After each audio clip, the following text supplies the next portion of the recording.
Okay, so as you can see, I did quite a bit of filing on this. I got the outline that I wanted.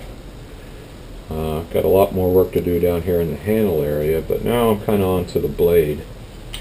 And I started thinking about, what I wanted this knife to do.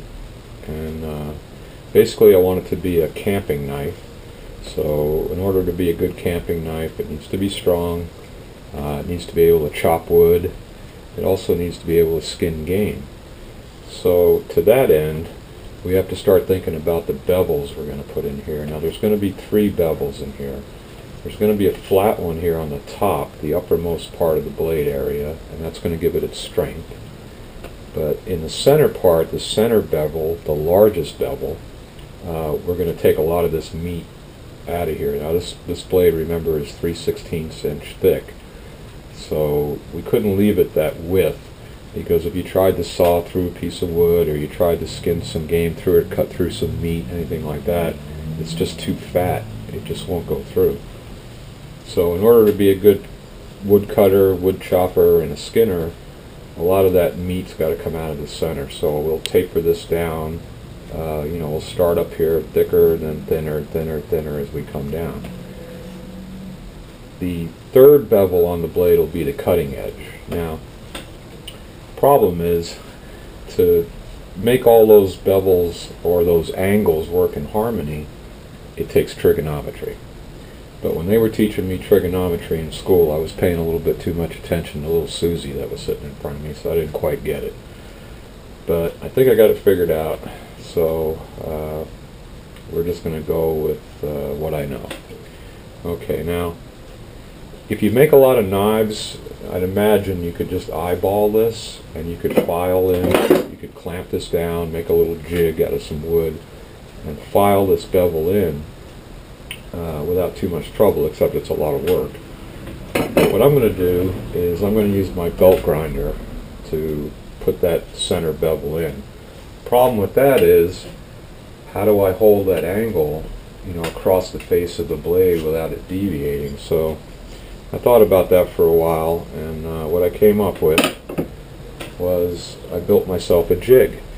And this is just a piece of angle iron, and it'll sit up here. I made a surface plate for this grinder because the one that's on here is way too small.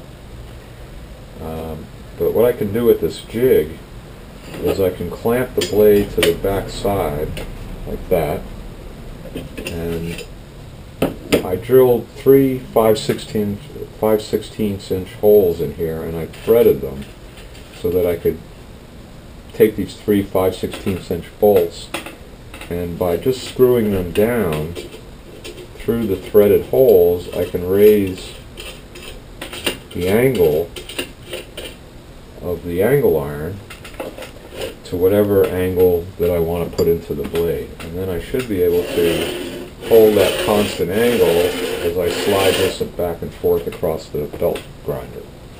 That's the theory anyway, so I'm not sure if it'll work, but I think it will. So let's put the blade on the jig, on the base side of the jig. And what I'm using for that is 1/2 inch bolts. That way I can be sure it won't move.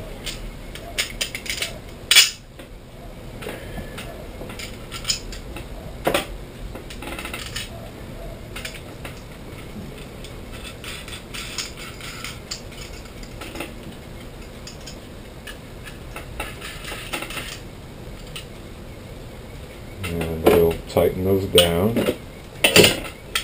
Make sure we got it sitting on there square. That's good.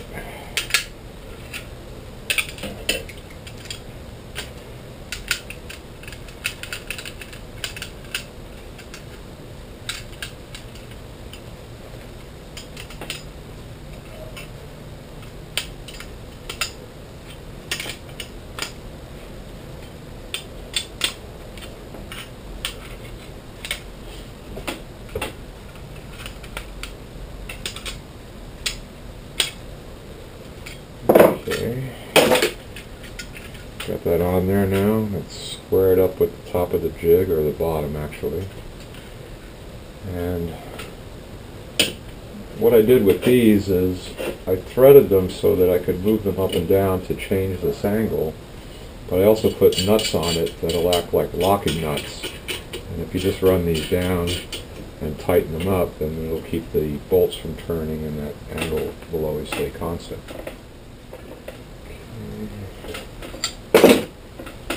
So in theory now, it'll slide across there pretty good, and it does. Now, we just have to figure out the angle of that grind.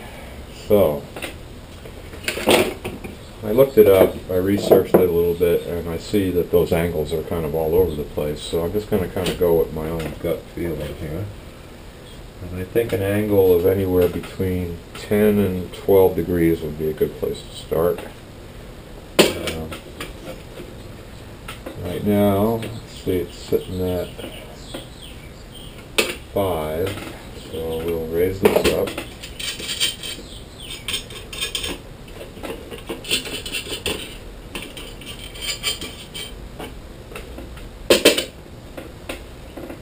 Raise this up, there's 10, 11, 12.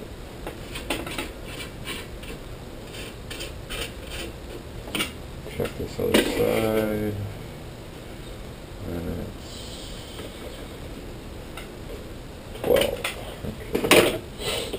We'll lock these down.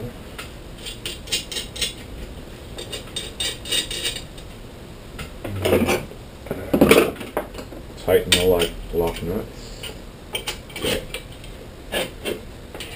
Just snug, they don't have to be hogged.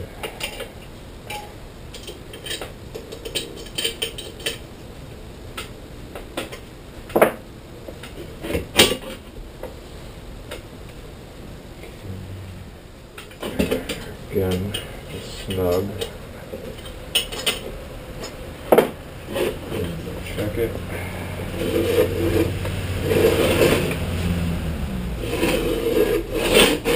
Okay, now to start with, the belt that I have on here now is not a very aggressive one.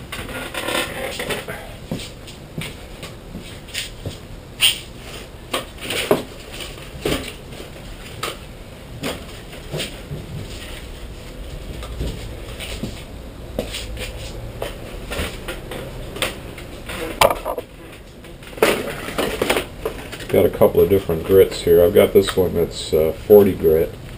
It's pretty aggressive, but I don't want to start with that one because I just want to kind of see how this is going to work without taking off too much metal. So,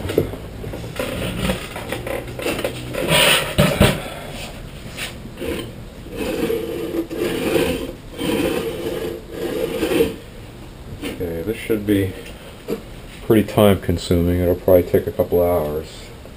Now remember, I got to do both sides.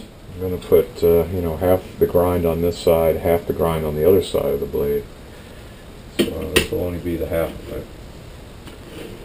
So let's crank her up and see how she goes. Now one thing about when you're filing a lot of metal, you know, when you're doing a little filing in a vise or whatever, it's not too big a deal, but you get iron filings in your lungs, they'll react with the fluid in your lungs and they'll rust, and then you got big problems. So whenever you're doing a lot of filing, it's always a good idea to wear a respirator.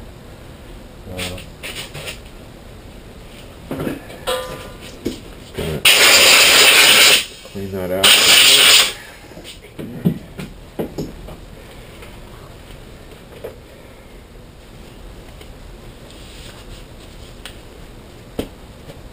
Okay.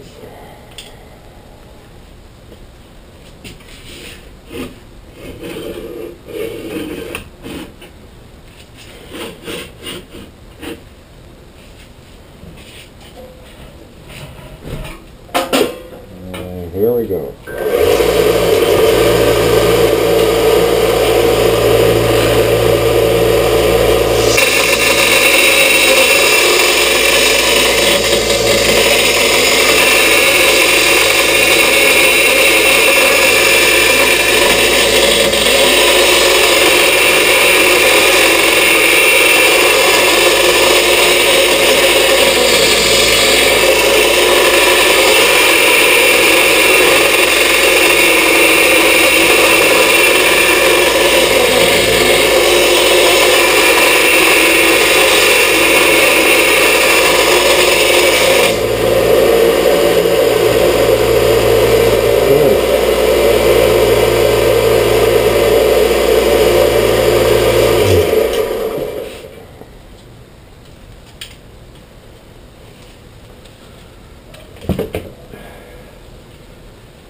Okay, that actually worked pretty well.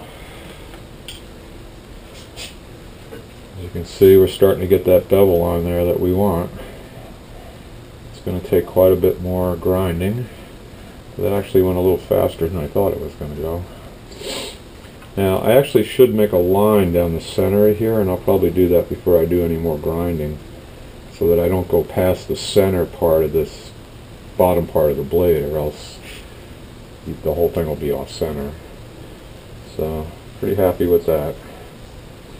Okay, so I'll go back to work on this, and I'll get back with you when something new to report. Well, it's the next day. I put quite a few hours in on this. You can see I've worked that middle bevel in pretty much where I want it. A little wavy in here. It's really hard getting the angle, you know, exactly right across the face of the blade. Here's how it looks on the other side. Got a little fin down here in the blade, the cutting edge area, but I can cut this edge back a little bit so get to a little bit more meat, so I can dress that up pretty good. But all in all, I think it's looking pretty good. A lot more work to do, but certainly getting there, and I think this was the hardest part. I'm going to have to live with that, I think. I don't know how I'm going to get that out. I just can't. This one came out pretty good. It's not exactly even yet either. I've got a little bit more filing, a little bit more grinding to do on this side. I got to raise this up just a little bit. Maybe when I do that I can get that line out. One problem I did have that I didn't think about was when I made the first jig, you know, the jig that I'm using to grind with, I thought, well, I could just turn this thing around and use the same jig. But that didn't work. So I had to build a mirror image jig, another jig for the other side. And turns out that building mirror image jigs isn't that easy. So there's some slight differences between this jig and that jig, so that's why there's some slight differences in the angle in here and how that line came out. But anyway, just wanted to show you that. One thing I had to be careful of, this line here is called a ricasso. I looked it up. And, you know, bringing the edge in so that it centers up on this part of the tang, on this part of the handle, is kind of difficult, so I just missed it. I almost got it, but it's just a little bit off. But I think it's one of those things that I'll only notice, or a professional knife maker might notice, but your average guy's not going to notice it.